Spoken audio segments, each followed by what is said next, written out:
ഓം ഗുരുഭ്യോ നമ. ഓം നമോ ഭഗവതേ വാസുദേവായ.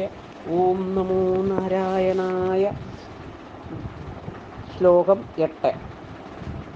താപം ദൈത്യാസ്തനുമതിമൃതേ ഭക്തുരാരബ്ധയുദ്ധ ദേവോ വേദയേൻ ഭവതനുചരൈ സങ്കദാഭംഗമാവൻ കാലാത്മായം വസതി പുരതോ യദ്വശാൻ പ്രാജ്ഞിതാസ്മഹാം കിം വോ യുദ്ധൈരിതി ബലിഗിരാ തേ അധ പാതാളമാവൂ. അന്വയം. അർത്ഥം.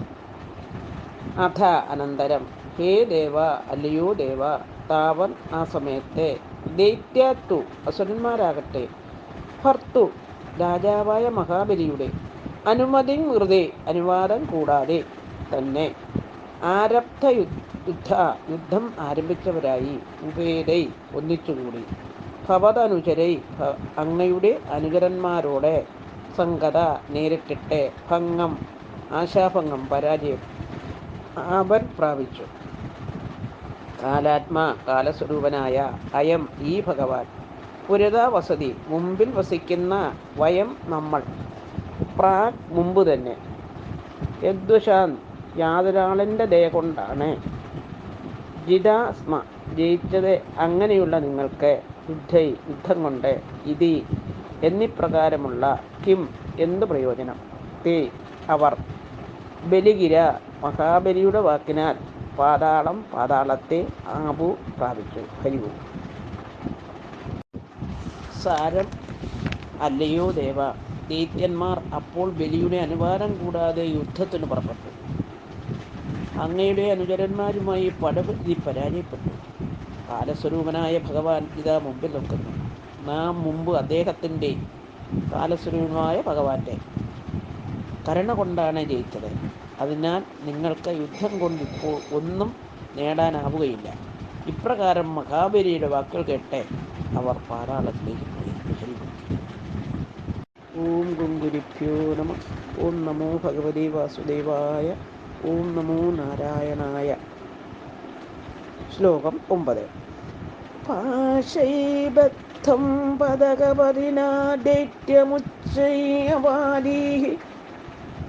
താർത്തീകം ദിശ മമ പദം കിം ന വിശ്വേശ്വരോസി പാദം മൂർധനി പ്രണയ ഭഗവൻ ഇത്യകമ്പം വദന്തം പ്രഹ്ലാദസ്ത്വം സ്വയം ഉപഗതോ മാനയൻ അസ്തവീത്വാം. അന്വയം. അർത്ഥം.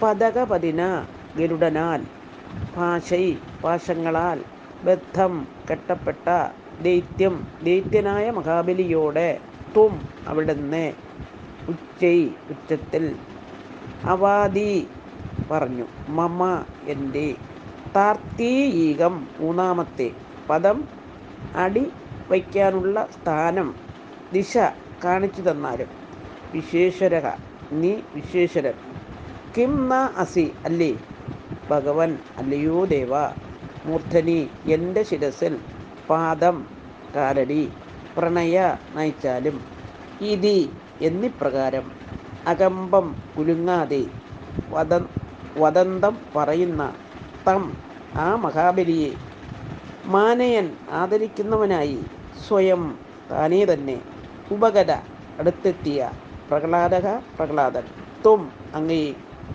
അസ്തവീൻ സ്തുതിച്ചു. ഹരിയോ.